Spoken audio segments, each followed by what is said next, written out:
It is 9 o'clock. Today is Friday, April 11th, 2025. This is the Governing Board workshop. If I've called the meeting to order, and if you are able to stand, please join me in the Pledge of Allegiance.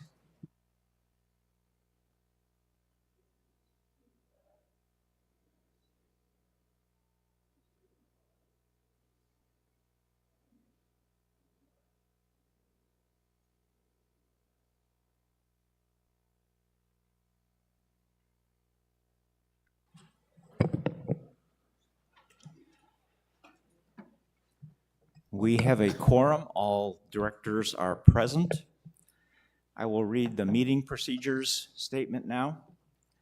The Governing Board and its committees conduct all of their meetings in compliance with Arizona Planned Community Association open meeting laws per ARS 33-1804 and in concert with RCSCW bylaws, policies, and standing rules.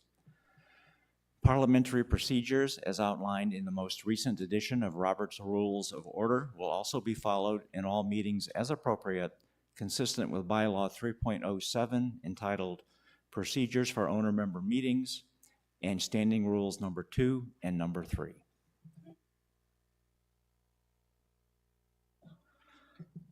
Our first order of business is to seek approval of the meeting minutes from our March 14th workshop as revised. Are there any further additions, updates, or deletions, revisions? Okay, seeing none, the meeting minutes will be accepted as revised. Our first item of new business is 3.01 is a full proposed capital projects R&R review. The final April update. Who's going to start? Dave is. Okay, great.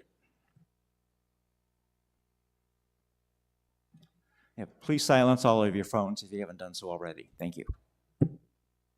Thank you, President Lurie, committee, community. Good morning. Okay, so we've been obviously since last September working on this budget, getting close to the final. So up in front of you is the latest budget update, which showed the addition of the master plan of capital projects. That was the latest change for capital projects.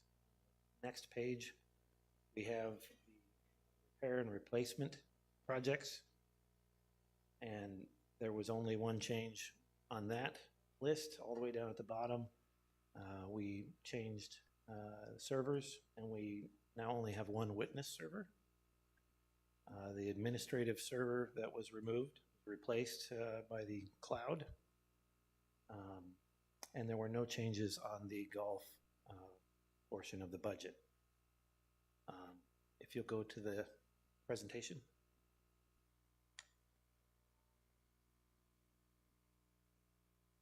And here's the summary of the total numbers with the updates that you just saw. New capital projects shown there, $740,000. Repair and replacement for recreation.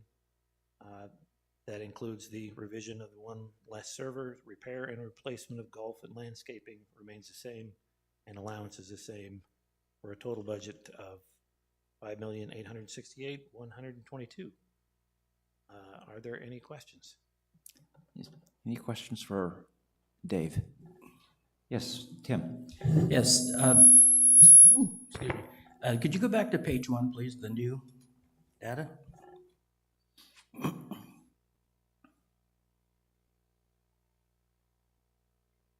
Could you elaborate on why the master plan is going to cost $250,000 and why the web design is going to be $300,000?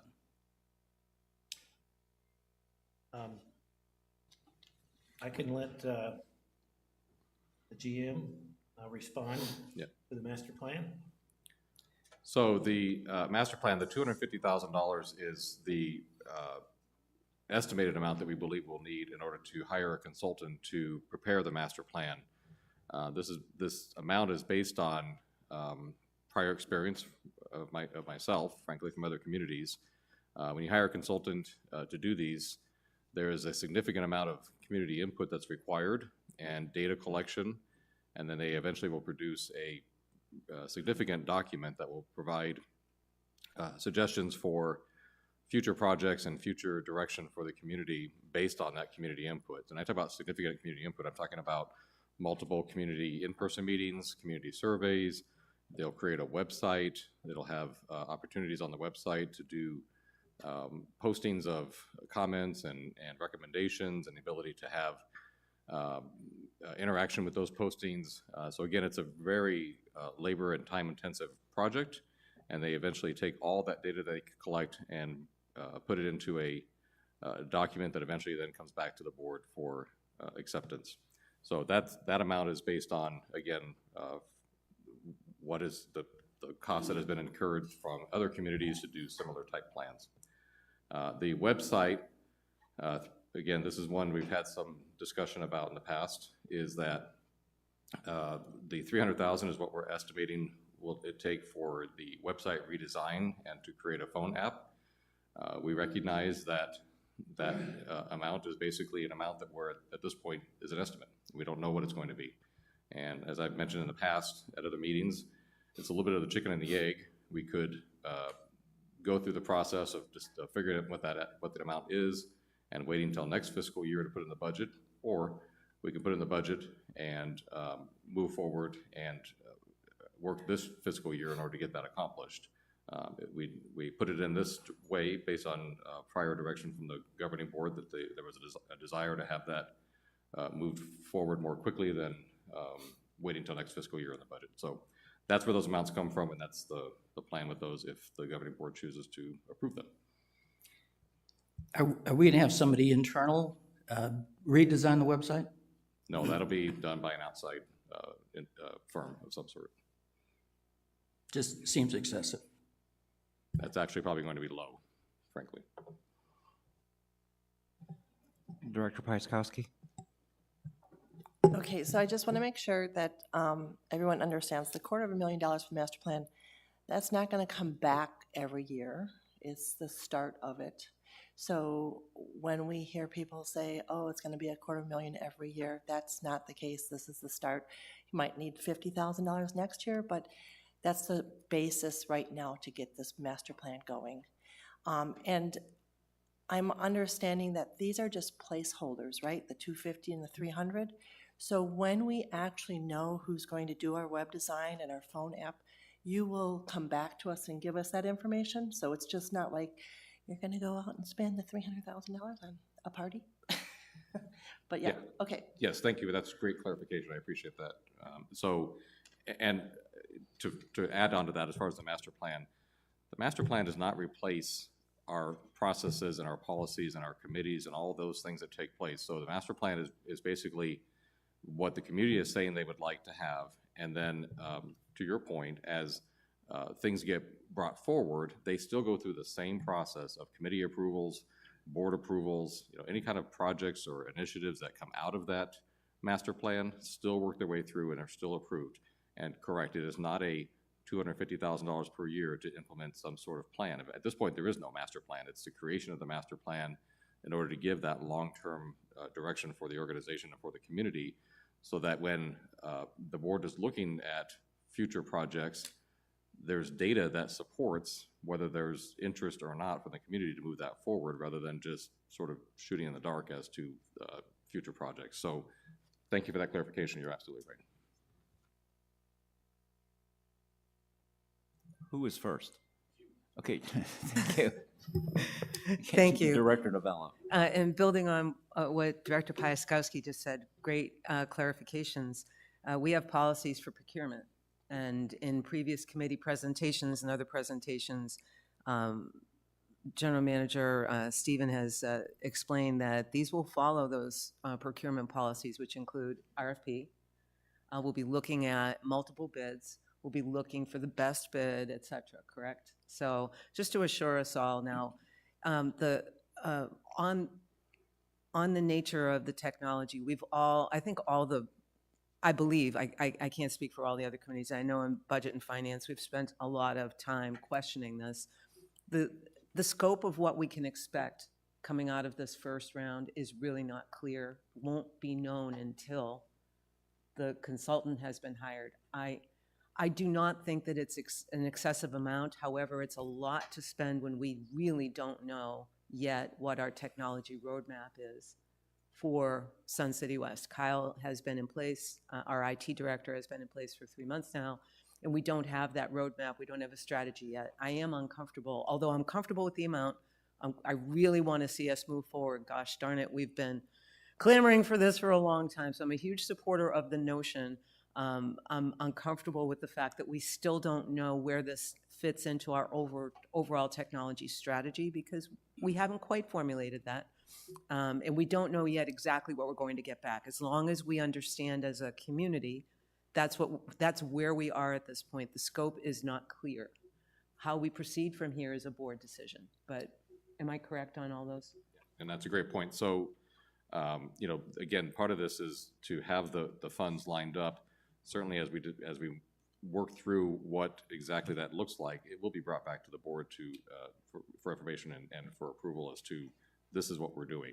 So it's not a blank check that we're just going to go out and do it, and all of a sudden the next day there's a new website and nobody knew anything about it. Again, the point is, if we don't put it in this year's budget, there's zero chance of it happening this fiscal year. If it's in this fiscal year, then we can work towards, and we anticipate being able to get something started this fiscal year. And what that something is to be seen. But again, we will certainly keep the governing board and the community informed as we go through that process. Director Horvath. Thank you, President. So with the master plan, right, will we be able, not we as the board, but will Sun City West, the operations, be able to contribute to that? Or is it all going to be, does it all need to be done from an outside source?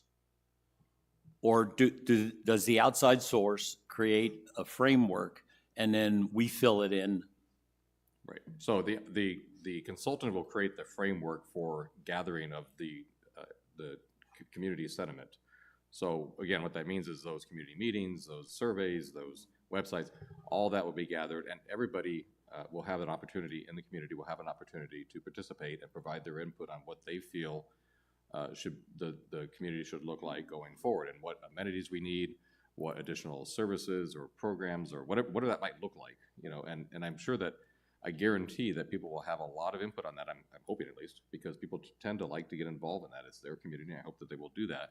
And the whole idea is to give them multiple avenues to do that. Again, through those community meetings, the websites, the surveys, I mean, all those things. And again, but when you do that, that consultant then has to gather all that data and put it into some sort of an intelligent package, and able to make recommendations as, here's what your community is asking for, here's our recommendations on what that would look like.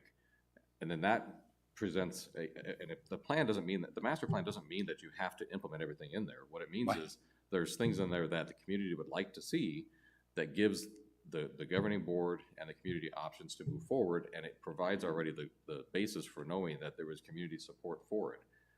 In other words, if somebody says we should build a roller coaster, well, there's probably not community support for it, right? And so, but if somebody says we need to build, you know, we need to expand a whatever, I don't want to make any determination what that would be. You're able to go to that master plan and say, well, yes, there is significant support for that, and our community has spoken, and okay, let's move that through the process of the different committees and approval processes and all that. It gives basically, for lack of other words, sort of that menu of things that we know the community wants, that the board, not just this board, I'm talking about boards for the next 10, 15, 20 years, can work towards. It is a long-term plan, and the whole idea is that there's no question as to whether or not, if something is moved forward, as to whether or not the community supports it or not, because we have the data to say, yes, they do, this is what they asked for. Right. Okay, follow up too on the new website. Yes, we have to move the technology along quickly because the next generation is going to expect it. And we're so far behind that, you know, it's likely that if we don't do a big upgrade there, we'll lose the ability to attract the new people. And that's a disaster for a senior community. So I definitely totally support both of those. Thank you. Thank you. Any other? Yes, Director Rhodes. Actually, there's a couple comments that I want to make about this, one of which is I want to kind of further camp on to Director Novello's comments about our IT. One of the things, there's two things that in the 3 years that I've been on the governing board that we consistently hear is that, where are we going? Do we know where we're going? Do we know what do we want? You know, and the other thing is, well, why can't you just do it what we used to call in my working life, let's do it automagically, which means get it on the computer, click it, and it'll work. We don't know where it's going to take us. Director Novello has very clearly said that. We don't know where it's going to go. But we do know what we have now is not what we want. You know, and as Director Horvath had said, you know, when we look at our website, I think of the Amazon website. You know, when people say website, you know, it's not just like something you get calendars and that sort of thing on. It's a working tool. You know, it's something that we can have phone apps on. But when I look at these numbers here, I'm not surprised at all. As a matter of fact, I was surprised that I hadn't seen anything for the master plan, and I was relieved to see that. And the $300,000 for the website phone app, maybe that's enough, maybe it isn't. But I think that we have to be ready, and we have to be brave enough to say that we're going to put the money there. We know where we want to go, and we're going to commit to it. So in Director Horvath's words, I support this. I think this is a really good idea. I think it's the right thing. The thing about the master plan, you know, it's transparent. There's going to be community involvement in this. We're going to have separate community meetings where our own homeowners will look at this and they'll have a voice in determining the direction that we go. Now, whether you choose to participate in that or not is a different question. And my sense is that my hope is that you would jump at the chance to want to do that. So just to kind of summarize this, the master plan, I think that's a really good idea. It may not be that much money again in the future. I have no idea. The website design, I'm ready to start with it. I think we put the money where our mouth is on this. So thank you. Thank you. Any other director comments? Questions? Anything from the audience? Do we have anybody online? Oh, okay, here we come. Nothing online.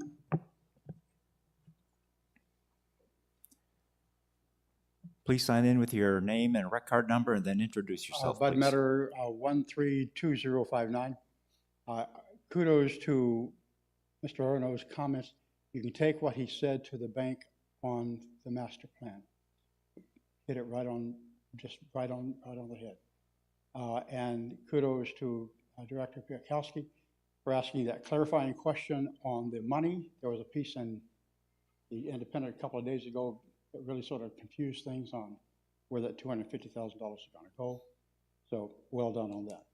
But on the master plan, well said. And I really endorse that. That's all I got to say on that. Okay, thank you. Dave, do you have anything else? Not at this time. Okay, thank you. Okay, do I need to have the opportunity for Pat and Todd to speak, or are they covered? No changes. Okay, perfect. Okay, Gary, do you have any changes? I don't think, is Gary here? It's correct. Okay, good deal. Okay, just making sure we got our bases covered. Okay, then, excuse me, the next step is our next agenda item 3.02 is to go through the committees and get their recommended pullouts from the value of $50,000 to $99,999. And again, a pullout is not that we're removing it from the budget. It is an item that is being pulled out for additional discussion. So that's what we're doing. I will go through, we'll do this for the committees for this dollar amount, and then I will come to the governing board for that. So the first I will do the committees in alphabetical order. So I'll start with the Budget and Finance Committee. Do you have any pullouts? The Budget and Finance Committee had no recommended pullouts for the 50,000 to 900, I'm sorry, 99,999 area. Okay, thank you. Chartered clubs, No changes, no pullouts. no pullouts. Okay, thank you. Golf Committee, Golf Committee has no recommended pullouts. okay, thank you. Properties Committee. Okay, thank you. Sports Pavilion, Sports Pavilion had no changes and no recommendations for pullout. okay, I will go down the board for, again, same dollar amount. I will start with Director Hurley, No pullouts. Director Rhodes, No pullouts? Director Williams, No pullouts. Director Piaskowski, No pullouts. Director, excuse me, Chatton, No pullouts. Director Novello, No pullouts. Director Grom, No pullouts. and Director Horvath. No pullouts. Okay, thank you. So that completes item 3.02. 3.03, we'll go through the same process. The dollar amount changes 100K plus. And I will go with the committees first in the same alphabetical order. BNF, Budget and Finance recommended the website redesign and phone app be pulled out for discussion. okay, thank you. Chartered clubs, No pullouts. golf, No pullouts. properties, No pullouts. and sports pavilion. No pullouts? Okay, and I'll go to the governing board of directors. I'll start with Director Horvath, No pullouts. Director Grom, No pullouts. Director Novello, No additional pullouts. okay, Director Chatton, No pullouts. Director Piaskowski, No pullouts. Director Williams, No pullouts. Director Rhodes, No pullouts? and Director Hurley. The website redesign and phone app. Pull out. Okay? Karen, you got all those? Okay, great. Okay. We will then, if there's no further discussion from the board, any questions or comments from the audience? Bill Weaver, 124087. This is kind of a general question regarding the capital improvements and that.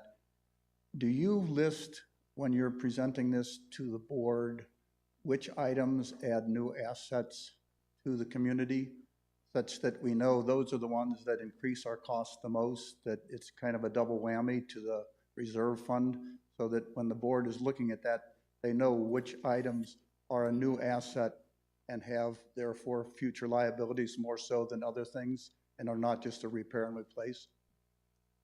Thank you. Do you want to handle that, Yes, Mr. I will. CFO? That's a great question. Let's get set up here because I'm next anyway. Mr. Weaver, yes, we do identify the new capital items. They're listed here. They don't all add to the reserve study because they're not all recurring. So, for example, the master plan would not be added to the reserve study. That would always be a new item whenever it got brought up. So that would not be recurring. Website redesign and app, that would probably be added to the reserve study. We'd probably life that. Might not, we might just maintain it moving forward. So that one's a little iffy. We'd have to discuss that a little further. But the painting of the interior, that was just a new item because we didn't have it on the reserve study before. It's more of a maintenance item, but because of the scope of the project and how it has to be done, we would add that. Clay Club, Enamely Club, room expansion, that's for architectural. So I would say that wouldn't be an item that we would add to the reserve study. Once that was done, it would be complete. So it wouldn't be a reserve study item. we wouldn't continue to fund that in the fully funded balance. So to answer your question, yes, we do analyze that, but just because it's new doesn't necessarily mean that it's going to be an item that goes on the reserve study itself. Thank you. Any other questions from the audience? Anything online? Nothing online. Okay, thank you. Okay, then with that, we'll go ahead to agenda item 3.04 with Cliff goes through the annual financial plan. Thank you, President Hurley. Good morning, everyone. Leary.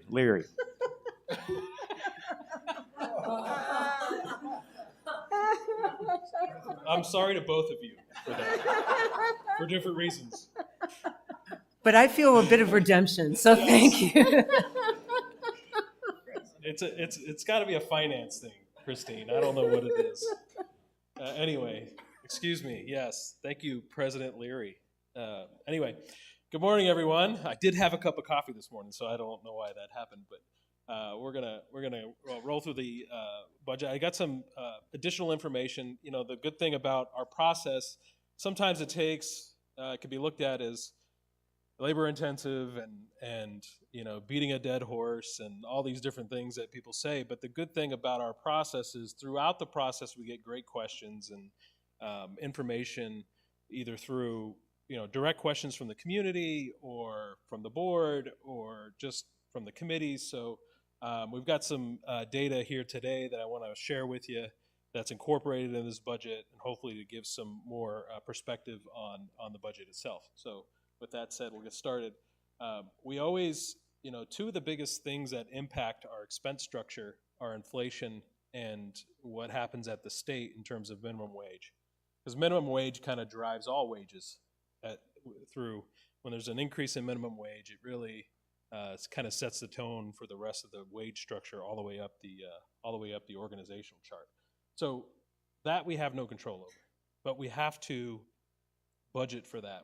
That's something that impacts our budget, impacts it significantly, not just for the minimum wage people, but like I said, all the way up the org chart. So minimum wage is one of those things that impacts us significantly, as well as inflation. And you know, there's kind of two caveats with inflation too. It's not just the overall inflation rate, but you've got the Arizona specific inflation rate, and then you have the inflation rate specific to what we do here, which is recreation and leisure. And when you're talking about recreation and leisure, the inflation rate in that industry is typically higher than not only the national inflation rate, but the inflation rate set in the state. So, and one of the reasons why Arizona is a big recreation and leisure state, which is one of the reasons why inflation's higher in Arizona than the national average when it comes to our industry. So those two things have a big impact, and we have to account for those. And those impact everything all the way through the reserve study. And I'll show you some reserve study numbers on inflation here in a little bit. Also, I showed this slide before, and I just want to give, this is to help people to understand why we have to budget for increases, not only because of the cost of living, but also because of you know, the labor market, because it is a market, and we are in it, and it's our biggest asset, and we want to try to minimize as much as possible people, you know, leaving because of pay. Now, pay isn't the only reason why people leave. There's a whole gamut of reasons why people are happy where they're at or unhappy. We have to take all those into consideration with through our benefit structure, as well as our human resources department, how we engage with our employees, all of those things. But wages is a big factor, and we are 12% below the average in our latest labor study. And we're always going to be working on that, and I understand that. But we have to make sure that we keep an eye on this and that we address this when we can, where we can. So I just wanted to remind everybody of those numbers. Now, I'm going to ask the employees who are in here to please cover your ears. But if you look at some of these, you know, in terms of the labor market and what we're competing against, we just got this Buc-ee's. Buc-ee's is opening up in like Goodyear or something like that, and look at what Buc-ee's is paying.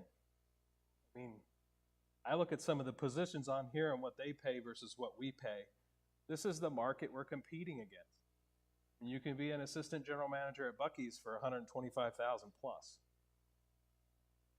Or you can be a team lead for $20 to $23.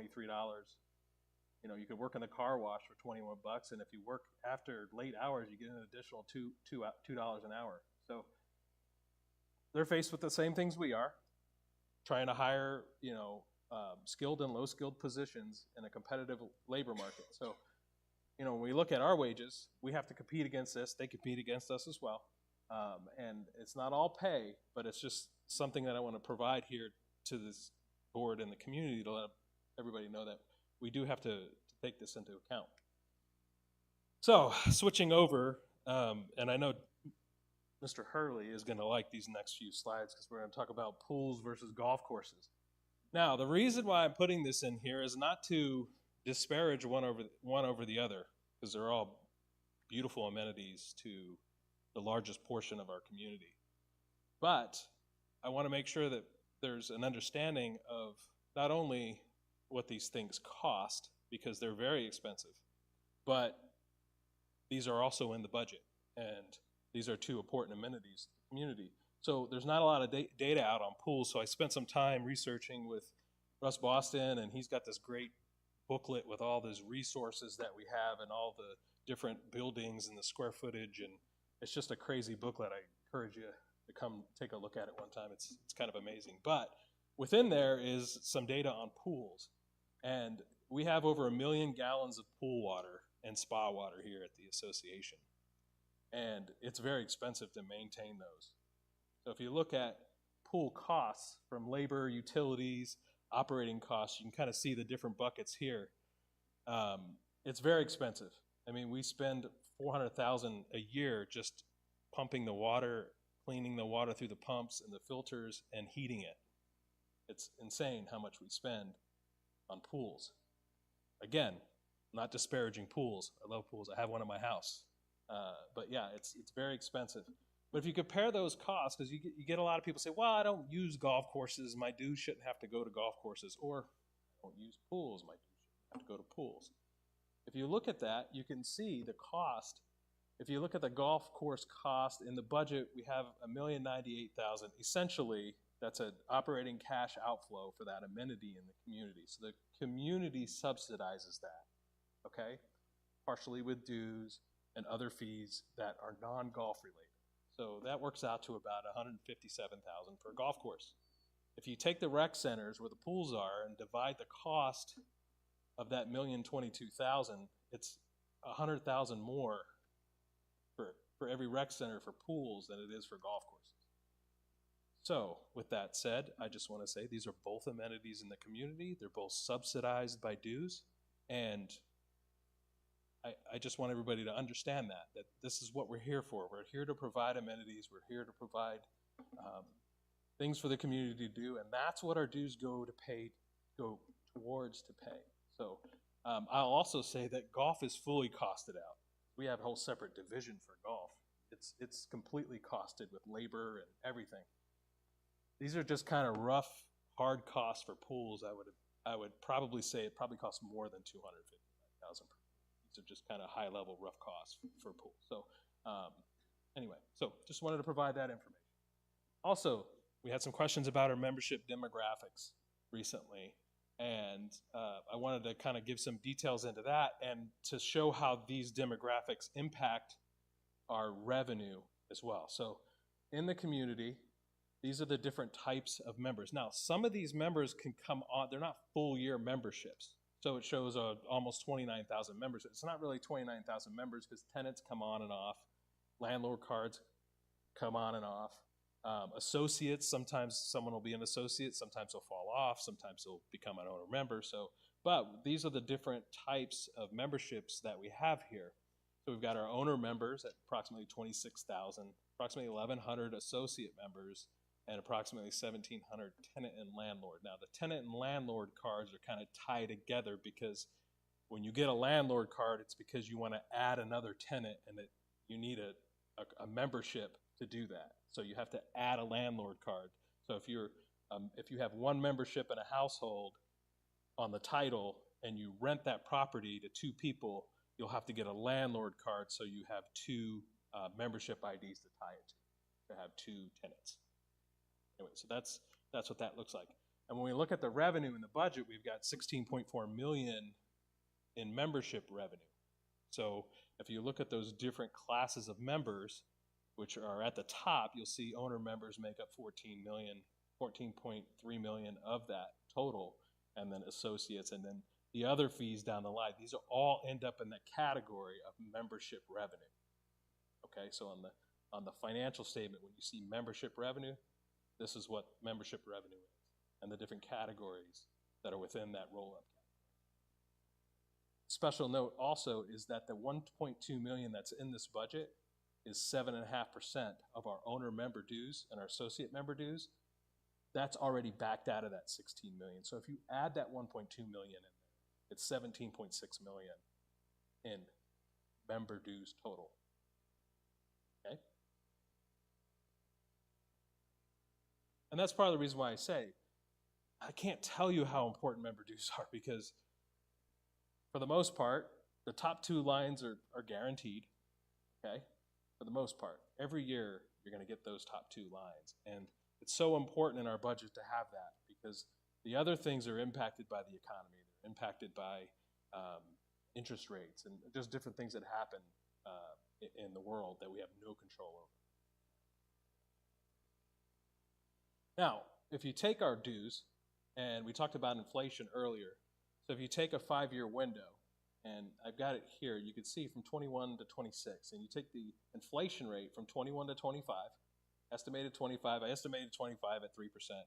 I know it just came in at 2.4% in March. We'll see what happens with, as we go throughout the year. I know there's some angst out there that it might go up again, whatever, but plug in whatever you want for 2025, whatever you think it's going to be at the end of the year, and you can adjust the inflation rate. But essentially, at 3%, over the last 5 years, we've had 23% inflation rate.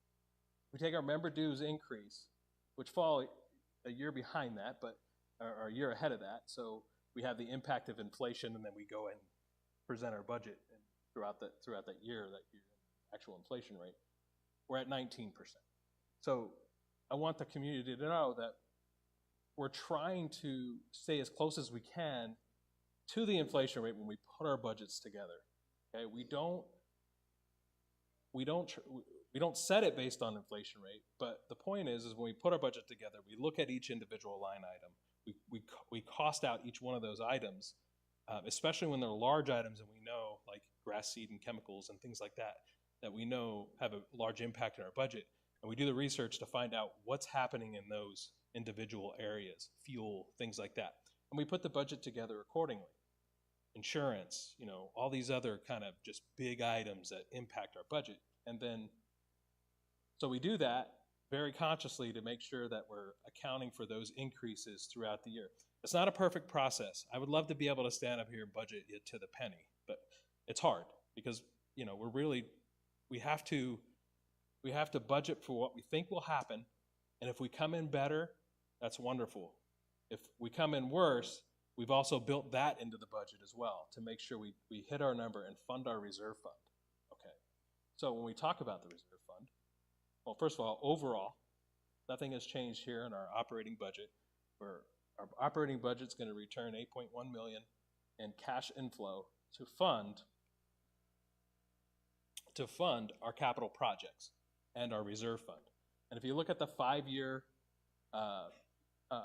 projected reserve fund inflow outflow, you can see here that's the 5-year projected, and it's minus $2 million essentially based on the projection. Okay, so we're gonna over 5 years we'll decrease $2 million, but we'll do 2 irrigation projects in that window. Pretty impressive. Actually 3 irrigation projects. And you can see, because of the plus $2 million impacting our current year 24-25 coming off of 23, the net impact of the reserve fund is a wash. So we're gonna essentially improve the community by $53 million over the next 5 years, and our reserve fund balance is going to be the same. We're projecting it to be the same, keeping us above the 40% policy threshold that we have for our fully funded. So a couple of things that get skipped when you're thinking about this process, you think about, well, operationally, it's easier to think operationally because that's where we all come from. Generally speaking, we're all part of some sort of operation, and we think about budgets, and that's what we think about. But when we also have to consider something, and it's called the fully funded balance. It's our reserve fund, and that's the one that's hard to explain to the community. It's hard to grasp because it's not an operational thing per se. It's just hard to explain that. But I want to give some context to that as well because it has a huge impact in the budget. So when we look, our fully funded balance, we anticipate being approximately 63 million at the end of this year. 1 year, so your fully funded balance is the total cost of your assets, what you've used of that. So the total cost of our assets are 115 million. The fully funded balance on that is 63 million. We've used up 57% of our assets, if you want to think about it that way.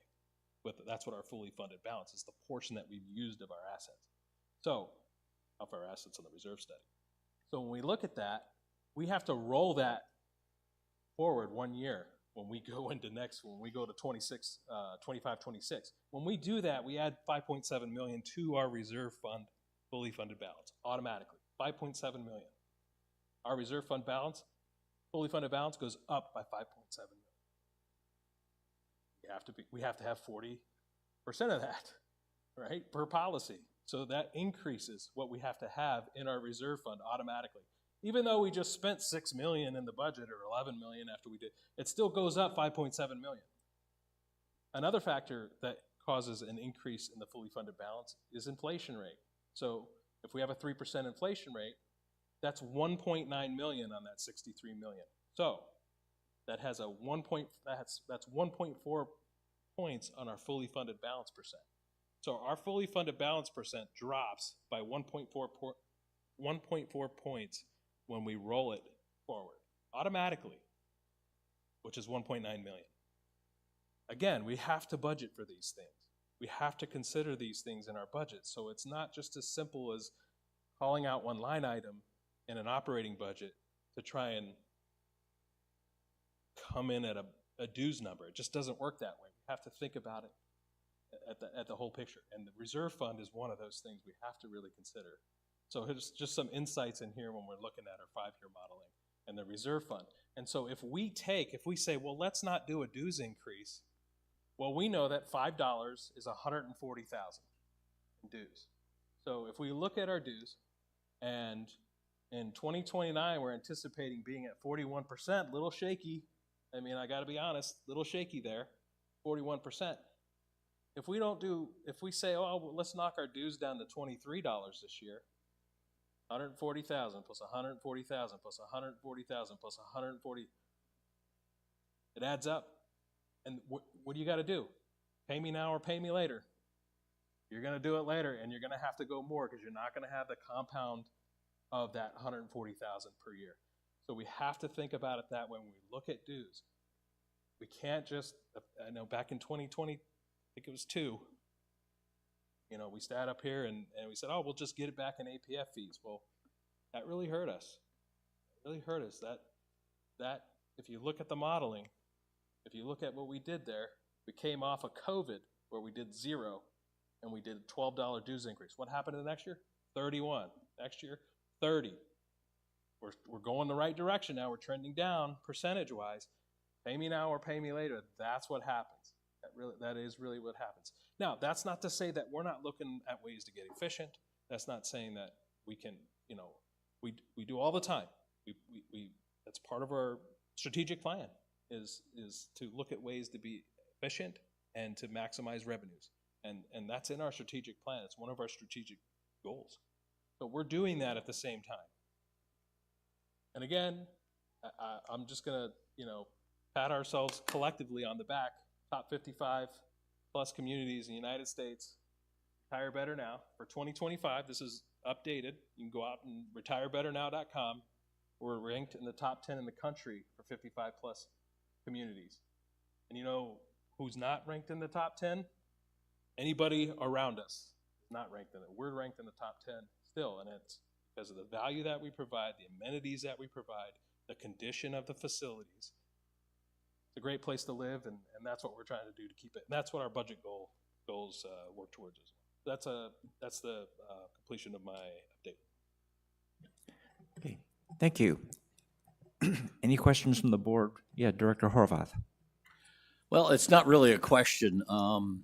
My first year on the board, and I probably knew the least about the overall finances.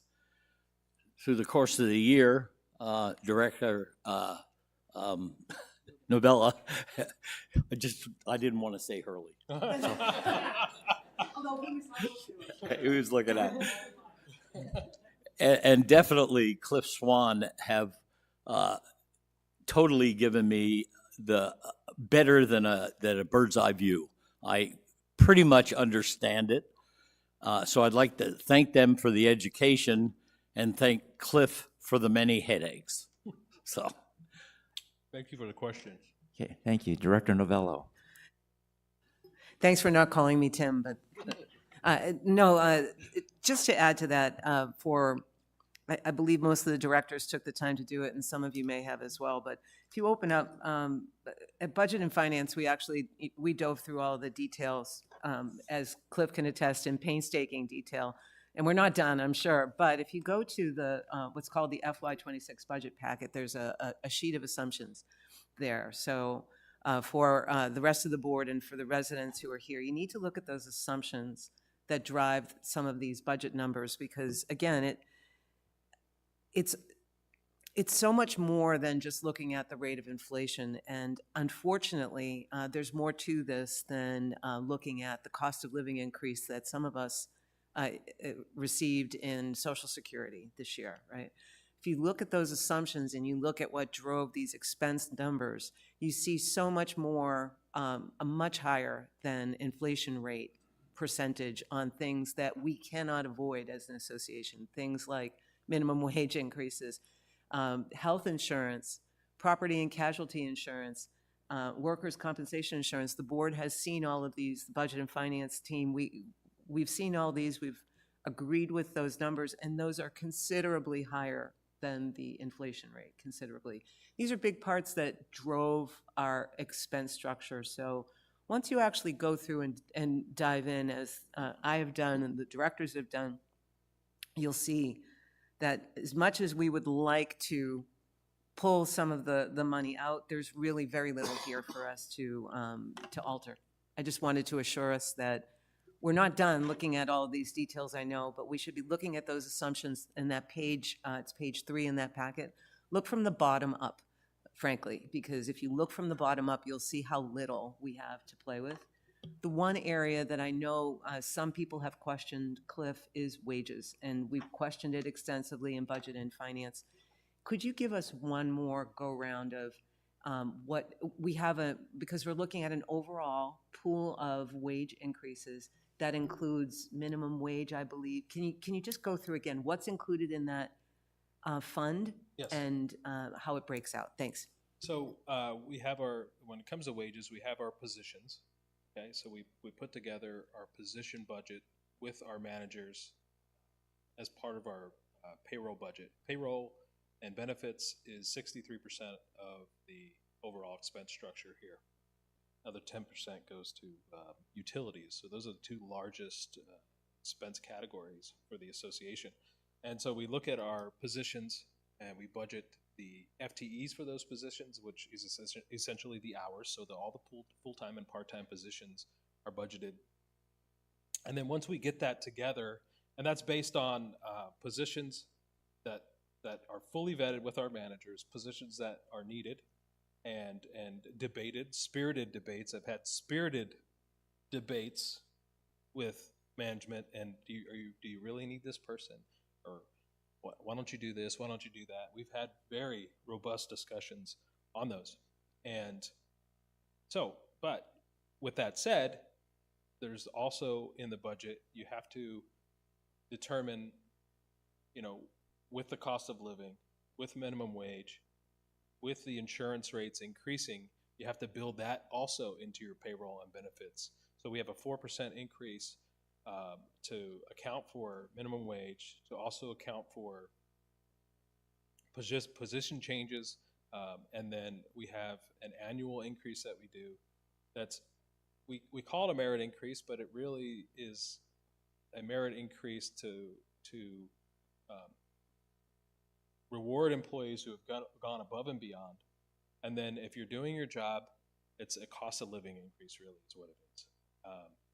And we use the 4% to address those positions. We've got 490 positions. So that's what the 4% is for. And then we're also looking at a 20% workers' comp increase. We presented the information on that. It's trending in the right direction, which is good.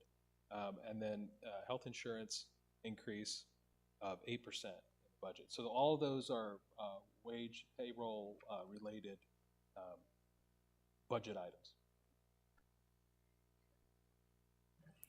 Okay, any other questions, comments? Yes, Director Chatton. Yeah, Cliff, so what is the COLA? I mean, if you're saying 4% is the total package for all these increases. Well, if the COLA is 4%, then those who get a merit increase would be above the 4%, or is the COLA actually lower? So the COLA will be lower than 4%. I don't have a crystal ball, but I would say it could be anywhere from 2.5% to 3.5%. Just kind of depends on what happens with the economy and what happens with inflation. So Arizona takes that into account, and in September we'll know what the minimum wage increase will be, and it's tied to COLA. Yeah, just to follow up. In my experience, I mean, we didn't see on the presentation what the COLA is or what it's anticipated to be. And my opinion is that's a board decision what the COLA rate is. I mean, in my previous positions, we've always looked at what's the minimum COLA rate that people will get, and then it's up to operations to decide who gets merit increases over and above the COLA.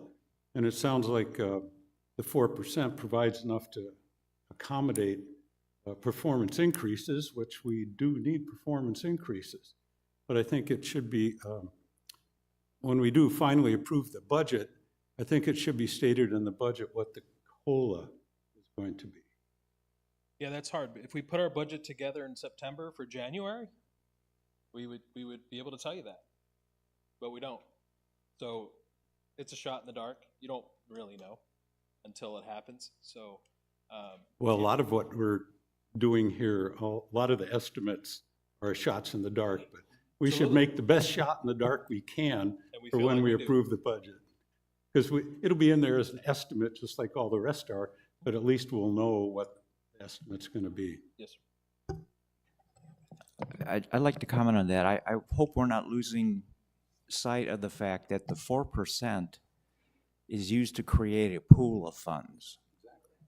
So not everybody's going to get 4%. Some are going to get 1%. Some are going to get, it's a bell-shaped curve. You're going to have most of them in the middle, and then you're going to have your outliers at either end, your low performers and your high performers. So I don't think we should get hung up on the 4% because that just creates a pool, and it's up to management then to distribute it appropriately. Director Novello. To build on that, to clarify as well, in that budget package, Director Chatton and all, if you look at that page 3, we need to differentiate. When you're talking about cost of living adjustment, the minimum wage increase that's been budgeted is 50 cents, and that's just as CFO Cliff is saying, it's a shot in the dark, best estimate. We don't know, it could be more, it could be less. But we have to put something in there because it's guaranteed the minimum wage is going to go up. So That's what I would consider to be the only thing that is a mandated, if you will, cost of living, and it comes from the state, not from us. I know you know that. But as for the rest of the wage decisions, a good portion of our wages, a good portion of our people are minimum wage employees, or their salaries are tied hourly to the same minimum wage plus a bit more. I think you've explained that before, Cliff. And the piece of this that is merit increase, what I would consider to be merit increase, are the salaried employees, as I have heard it. Please correct me if I'm wrong. And that portion that is salaried, as President Leary was just explaining, it's on a range, it's not a guarantee. And personally, I do not know the performance of each and every employee. General manager and his staff does, and I trust them to assess who deserves 0 and who deserves 4%, if you will. That's my sense.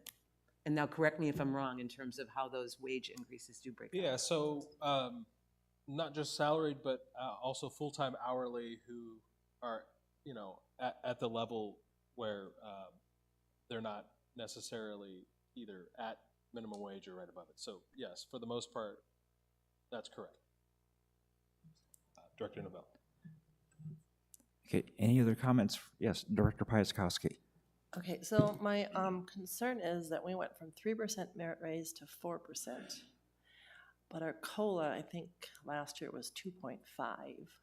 So just wondering who decided that 3 to 4%? Did you talk to BNF about that, or is it that you guys kind of went through your budget and said, oh, we deserve a better raise? We're going to give us 4%. And I think it's really important in your presentation on the 23rd and the 24th is that you say we have 490 employees. People are like, oh, I didn't know we had that many full-time employees. So if you could break that down for our residents, because they don't understand that 2 part-time work to a full-time. So if you could break it down where we have salaried and then hourly and then minimum wage, because none of the minimum wage gets any of that merit raise, correct? They get it if it goes up according to the state law. But if you have an employee that has been here for 10 years, an employee that, I gave that example last time, Kay and I, we both are making $15.40, even though Kay's been here for 6 years. So she doesn't get anything extra because she is a dedicated employee.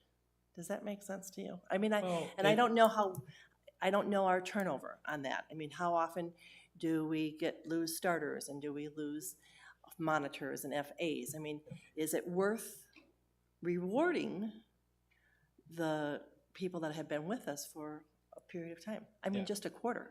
Yeah, no, good comments. I would say that the 4% comes out of operations meetings. It comes with our wage analysis. I'll remind, 12% behind the average, okay? We're always chasing the prior year. So again, we don't know what's gonna happen in 2026. We didn't know what was gonna happen in 2025 when we put a 3% increase. So we're always chasing what the increase is gonna be, or what the COLA or what the inflation rate is going to be. Again, when you look at our expense structure and you look at our dues and you look at the inflation rate, you can see 19% in dues increase, 23% in inflation for the last 5 years. So if you want to know how we're doing, if you want to know in reflecting in member dues, we're doing pretty good. I mean, we are. We're doing very good. There's a lot of analysis that goes in. When it comes to individual positions, we've got opportunities for people here to grow. If you're in a minimum wage position and you want to grow, we have a lot of opportunities. So if you're here for 10 years and you choose to be in a minimum wage position, that's your choice. Your choice. You can go work in another department. You can grow yourself financially. We have that ability. So we do provide those opportunities, but we have to look at the big picture. We have to look at the market, and look at individual positions. I got to be honest, some of the positions, I mean, you look at most of the labor positions, we pay $15 an hour for. If you look at the Panda Express and you look at Buc-ee's, they're paying 18 to 20. But our average part-time employee age is 65? Because most of our part-time employees are residents, correct? I mean, it's not like we can even compete with Buc-ee's in the sense of they're not 21 years old. They're not looking, you know, to get a part-time summer job to earn $3,000 or $4,000 so they can go to school. All I'm saying is that our employees are residents that are over 65. I don't know if Kirsten can tell us what our average part-time employee is. But, you know, they're not competing for Buc-ee's or for Panda Express. Yeah, and I've stood up here many times and said, we've got a great natural resource in this community. Correct, With- because with- they with want to people work. They that need to wanna keep busy. Get out of bed and have a 5-minute commute and Mhm. go work on a golf course where they spend the rest of their leisure time at. So we're very blessed.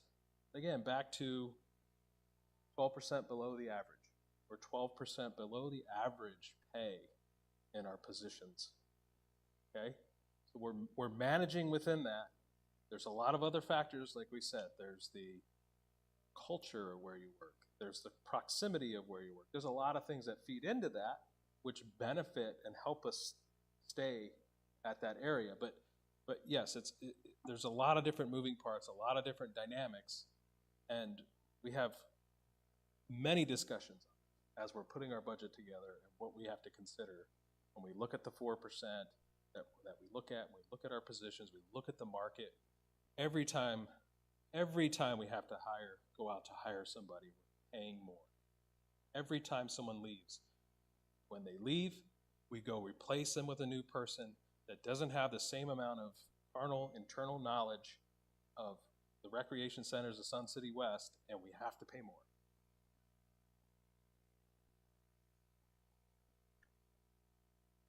Okay. Director Novella. Just to answer one piece of Director Piaskowski's question, the Budget and Finance Committee did look at and questioned extensively that 4% pool. Over the course of at least 3, maybe even more meetings, we've been asking a lot of questions. Just so you know, the Budget and Finance Committee came away in our most recent meeting saying that we as a committee, they are comfortable with every item, including that. For what that's worth, the committee did look at it, has questioned it a lot. We're not done with making recommendations. The committee's waiting for recommendations, if any, from the board, but just to assure you and all the residents, we did look at that extensively, and it is a pool. That's what we've come away with. Can't say, again, lots of comments that I'm not going to try to represent for the individuals on the committee, but they've received a lot of comments, they questioned a lot, and in the end, believe that it's a responsible figure for a budget pool. Okay. Thank you. Any other comments, questions from the board? Okay. Any comments, questions from the audience?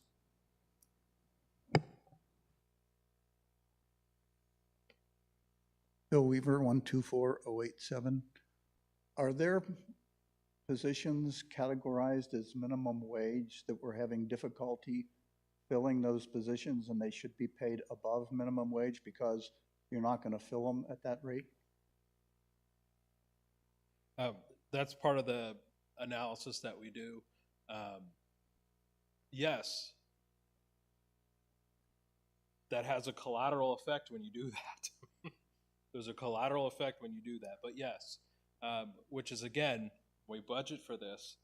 When we look at certain positions and we have to look at the market and look at the struggles that we're having to fill those, there's a certain, there's analysis that goes along with that. I wish it was just as simple as going, oh, you know what, we're just going to pay you more money. Fortunately, it's not that simple, but yeah, we do. And we've made some changes in certain positions.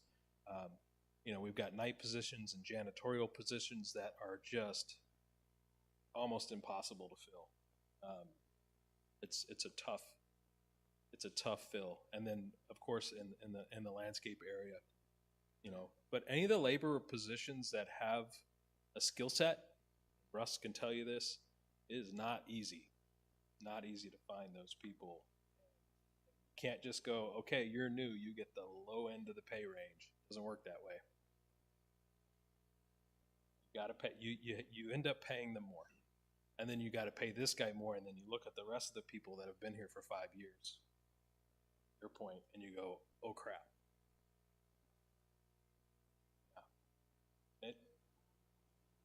You know, it's part of being a manager. It's part of our jobs, but we definitely have to budget for that, and we have to be cognizant of that. Thank you. Any other questions from the audience? Do we have any questions online? Nothing online. Okay, thank you, Cliff. Welcome. I'm gonna stay up here. Yep, move on to 3.05, a facts and findings discussion on the all-copy postage meter lease. Okay, so we have a postage meter. It's literally, the only thing that we lease. We own all of our assets, but you can't own a postage machine, unfortunately. So our lease is up, and the good news is we get a new machine. And part of the process of signing up for a lease, you can do a 1-year lease, which is within our authority. But a 1-year lease is going to cost us $523 a month for that postage machine. If we do a 5-year lease, it'll only cost us $192 per month. So we'd like to do a 5-year lease, and we need the board's approval for that. So essentially, that's what we're proposing here, to be able to enter into a 5-year lease for our postage machine. This board will never talk about a postage machine again. And maybe the 3 people that are on, if they're on, and no, they won't be either. So, but anyway, 5-year lease, that's what we're asking for, President Leary. So, yes, Director Horvath. Yeah, just one comment question maybe, but during that 5 years, if they improve the machine, do we get another one? Do we get the upgrades? Yeah, they do. They do software upgrades, things like that. Okay. Mechanically, the machine will probably be the same unless there's some issue with it. They'll replace it. But yeah, it's included in the lease. Okay, thank you. You're welcome. Any other questions? Yes, Director Pieskoski. So maintenance is included. It breaks down, Yes. that 192 is all Yes. inclusive. We're going, okay, perfect. Okay, any questions from the audience? Any questions online? Nothing online. Okay, can I get consensus to move this to the regular meeting to vote on it there? Okay, so noted. Okay, thank you, Cliff. Welcome. Thank you. Okay, our next agenda item is 3.06. It is the Governing Board Officer Declarations or nominations for officer positions. So for the President, Vice President, Secretary, and Treasurer, that will be voted on at the April 17th meeting. We will not be voting for those offices today, but we will be taking declarations, which are self-nominations, or nominating another person. So with that, I will turn to the board and ask who would like to start.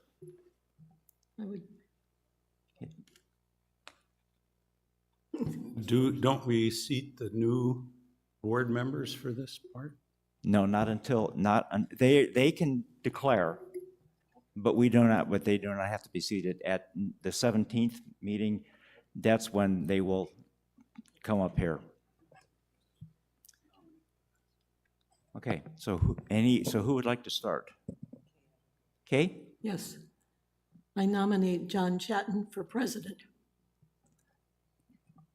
Okay. Do I have to ask him if he accepts his nomination? No? Okay. Okay, not until the vote. Okay, thank you. Next one? Anybody else like to? Director Novello? I declare my intention to run for the office of president. Okay. Thank you. Any Or is it other? an interest or an intention? I'm not It's an sure what the intent. right. You're declaring your interest, or you're declaring your intent. Okay, any other office? Yeah, Yeah, I'd like to nominate Rudy Grom for president. okay. Okay, any more nominations? We'll do this by office then. Any other nominations or declarations for president? Okay, let's go to vice president. Any declarations or nominations?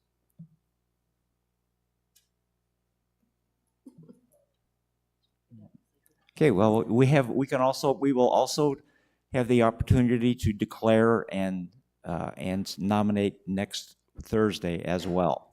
So this will not be the only time. Director Piaskowski? So I'm just making sure I understand the process next week.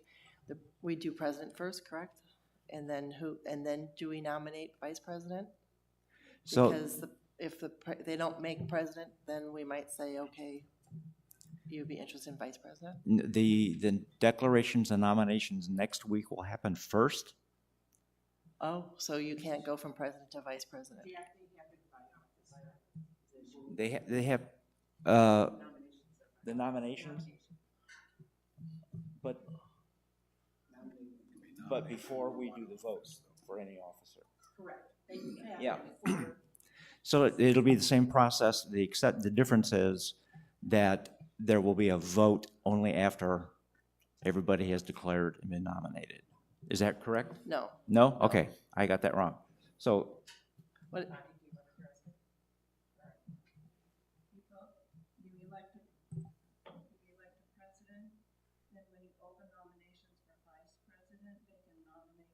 right, okay, okay. I just wanted to make sure Yeah, that's thank you the for, process thank of you it. for clarifying, So, because I had it wrong.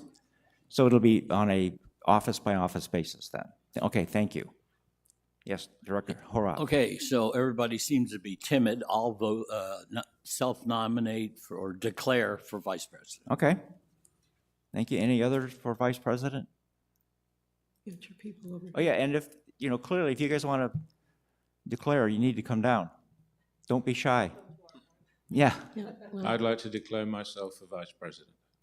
Okay, Nick Turner.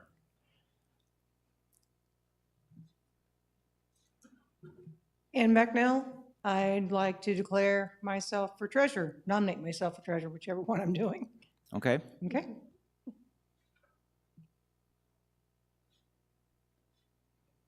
Sandra Forsey, I would like to declare myself for secretary. Okay. Any other nominations for vice president? Okay, we have now opened it up for nominations or declarations for treasurer. We have one from Ann Becknell. Any other nominations or declarations for treasurer? Okay, seeing none, then are there any declarations or nominations for secretary? We have one from Sandra Forsey. Okay, Karen, can you read back the list of nominees, please? Yes, so for president, we have John. Yeah, I'd like to. Hold on a second. Okay. Oh, I'm sorry, hold on a second. Karen, go ahead, Director Horvath. I would like to nominate Director Pozakowski for secretary. Okay.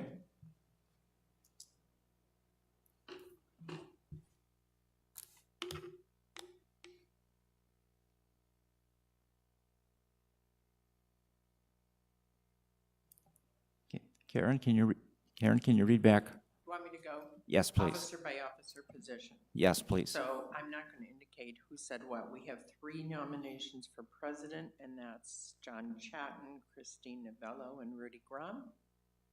We have 2 nominations for vice president, and that would be Dennis Horvath and Nick Turner. We have 2 nominations for secretary, and that would be Sandra Forsey and Jolene Piaskowski. And we have 1 nomination for treasurer, and that would be Ann Becknell. Okay, is that correct? As far as everybody is concerned? Okay.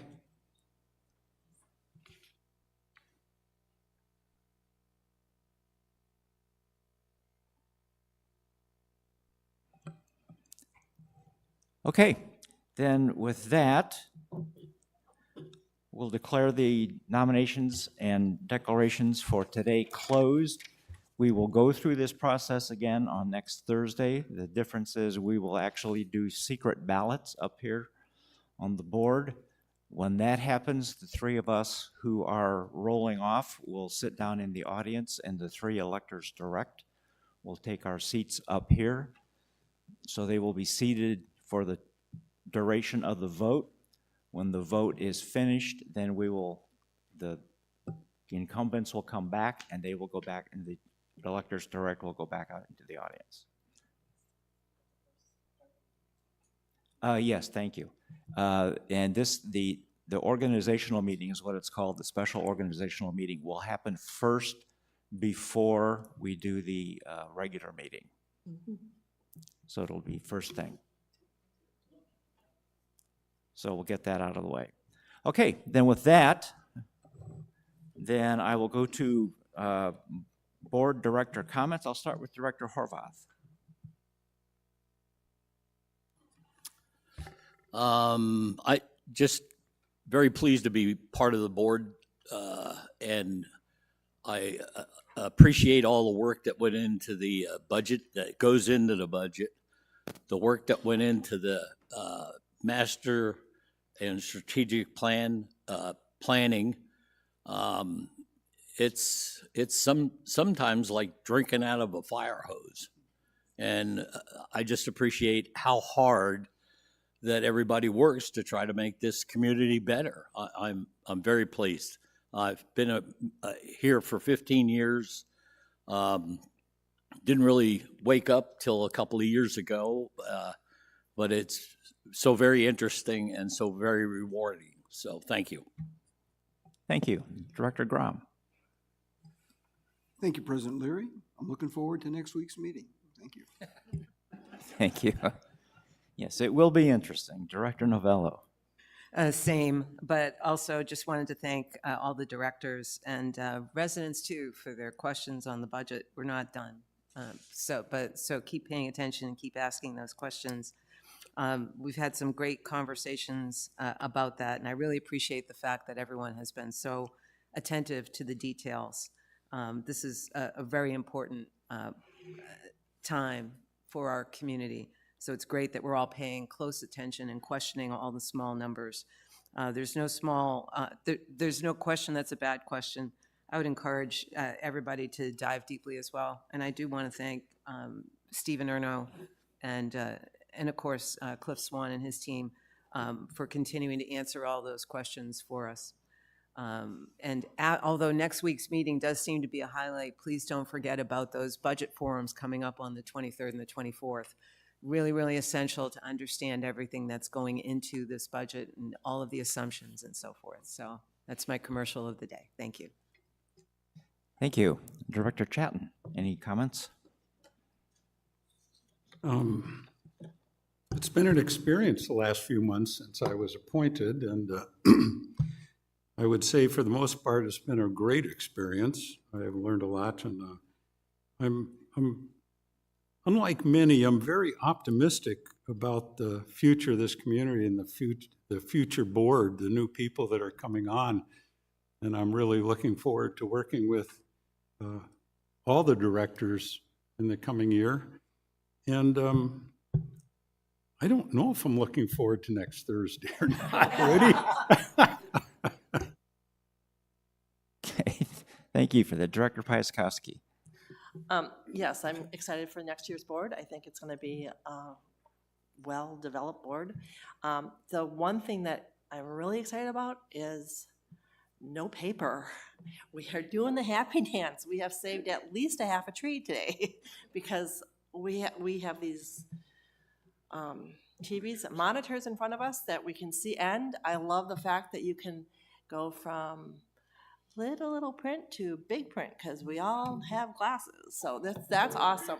Yeah, so we all can read it, and I'm hoping they can do that back there too. So yeah, this happy dance, no paper. That's it. Okay, thank you. Director Williams.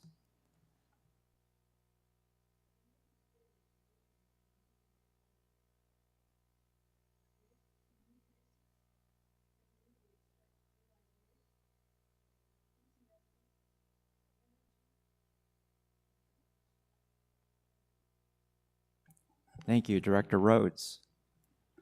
I have two things, one of which I want to thank Cliff Swan for presenting what I think was one of the most enlightening, cogent explanations of formulating budget and the issues that are kind of behind the scenes that we really don't pay a lot of attention to until you lay it out on paper and you see it. Cliff, you did an excellent, excellent job. I suspect Terry may have had something to do with that as well. So Terry, hats off to you too. Thank you very much. And the other thing I'd like to do is to tell you that I want to congratulate the 4 new board members. I'm thrilled to see the folks that are coming on. I look forward with great anticipation of the cohesiveness of the board next year. And as Kay said, I'm just really excited about what I think we're going to have. Don't be shy. You know, this is why you were elected, is to tell us what you think. Alrighty, thank you very much. Thank you. Director Hurley, or Director Leary? Hurley? It's hard to get out of your head, isn't it? I have no more comments, thank you. Thank you.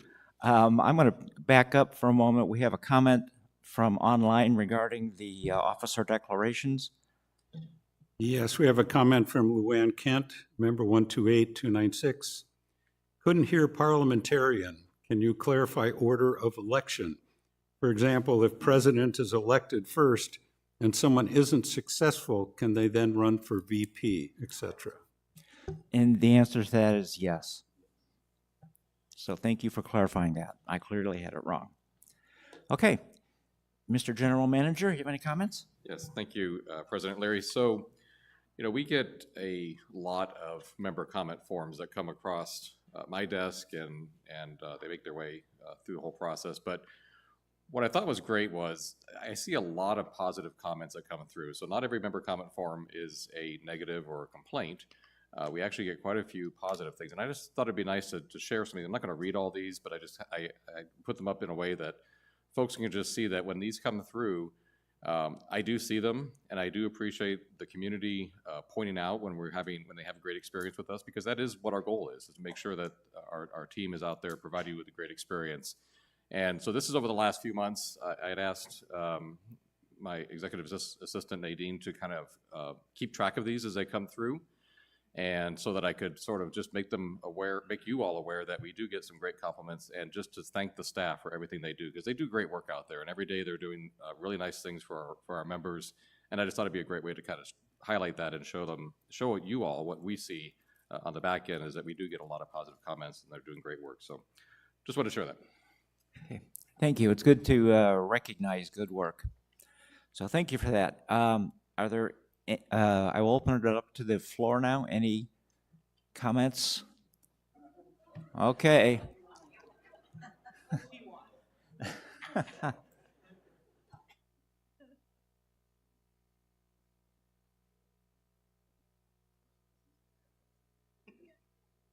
Who stole the pen? Oh, here it is. I can't. Sorry, Bill.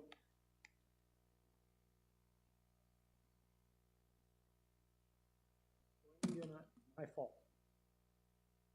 Could you go back to that slide that Steve had up there? I just want to make sure that one that had the last 2 entries were the Victors. Steve and Linda Victor, they're part of the Auto Restoration Club from the start. Linda is part of the, Linda and Steve both are part of Pride's, and we work with the American Cancer Society. ARC donates to the American Cancer Society. I just wanted to let you know that we do have a new vehicle. It's the 2016 Mustang convertible, EcoBoost convertible, ruby red, 40,000 miles. The drawing, does any of you have a sweetheart next year on Valentine's Day, 2026, on February 14th, we will have tickets available starting now at the shop, and I've got some with me today. $20 or 6 for 100. Don't know what give you the first chance, Jack. Okay, Tom. Thank you. Okay, thank you. Okay, any other comments from the audience? Bill Weaver, 124087. My focus office is on the reserve fund. And I know 10 years ago, the fully funded balance was 70%. We're now at 40 and we're dipping down there. And I really worry about how safe 40% fully funded balance really is and where it fits across the industry. Because I remember seeing charts back in the past where 40 was toward the bottom. And it would be nice to know how safe that really is. The other point I wanted to make was regarding my earlier question regarding assets. And even though things like some of the items that are not assets, but we're going to be using likely reserve funds for, they also have an impact on the reserve fund because they have to be paid back into the reserve fund. All these things do tend to affect the APF fund. So if we're not keeping an eye on how we spend things that affect the reserve fund, you're going to continue to increase APFs. Thank you. Thank you. Cliff? Yeah, last comment, 100% correct. When we fund a new project or something new, it's not on the reserve study, so it's dollar for dollar impact on our fully funded balance. So, for example, if we have a 45% fully funded balance on a reserve item, we have 45% of that already. So it's impacting the reserve fund accordingly. If it's a new item, it's dollar for dollar out of the reserve fund. And our reserve fund funds our reserve study items as well as new and enhancements. So yes, absolutely. And then when they get added to the reserve fund, not only are you using those funds, but you're also putting them into the fully funded balance or the cost, and that then has to continue to be funded as well. So yes, huge impact.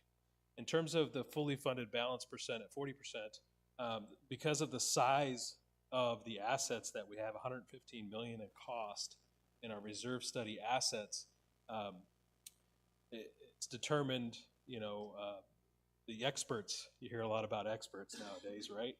The experts, well, the experts say that a 30% fully funded balance is appropriate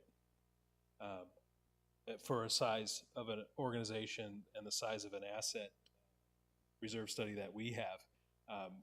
It was set in policy, I'm not sure what year, but to be 40%, because we do fund not only our reserve study items, we also fund new items and enhancements out of that. So, and back when it was 70%, and talking with Pete, we didn't necessarily have the right asset valuation on some very big items. Irrigation projects were one of them. The shorelines at our lakes weren't on there appropriately either, and there was some other kind of big items that had to be really assessed differently and hadn't really been kept up with inflation and the cost of things over time. So I would say that it realistically wasn't 70% at that time, because I don't know that the assets were properly accounted for in the reserve study. Okay. And I'm glad you're on that, because it needs all the attention, because it really is our guiding light. Director Hurley, did you have a comment? No, I just wanted to follow up what Cliff said, is that over the past several years, as the reserve study got refined, it basically changed the denominator on the bottom of the equation. That's why it changed the ratio. Okay, thank you. My name is Dave Bennett, rec number 137887. I sent an email to President Leary, the response said that my comment, I guess, might be resolved at this meeting. I was going to ask him if that is the case. Unfortunately, that will not happen. Okay, then thank you. Then I'd like to say that I was at the General Ops meeting on Monday, and Director Hurley, after congratulating the 4 winners, took it upon himself to what I thought was offend all of those candidates who did not win. He did not name anybody by name, but I think his characterization and comments about those that did not win, he owes a public apology for calling them toxic just because they disagree with his views. And also, I've heard of poor losers, but poor winners. If his candidates won, why would he even make a comment about those who did not win? Thank you. Yes, you may. My comments were based on the years of experience that I've had with some of those people and the comments that have been relayed from them to me. And after all those years, I am justified in my feelings, and I do think some of those people are toxic. I wasn't intending it to be you, but some of them were, and I'm glad that they were not elected.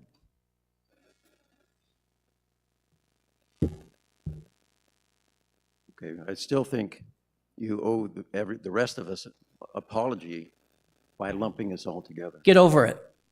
Okay, That's what they told me. Get over it. That's quite enough. That's quite enough.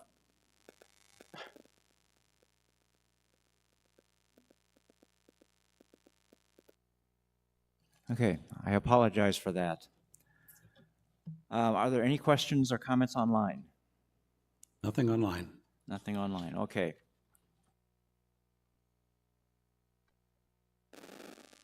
Then, before I adjourn the meeting, our next workshop is May 9th, 2025, 9 a.m. in the lecture hall.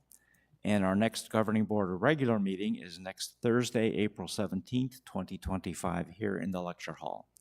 And with that, I will adjourn the meeting.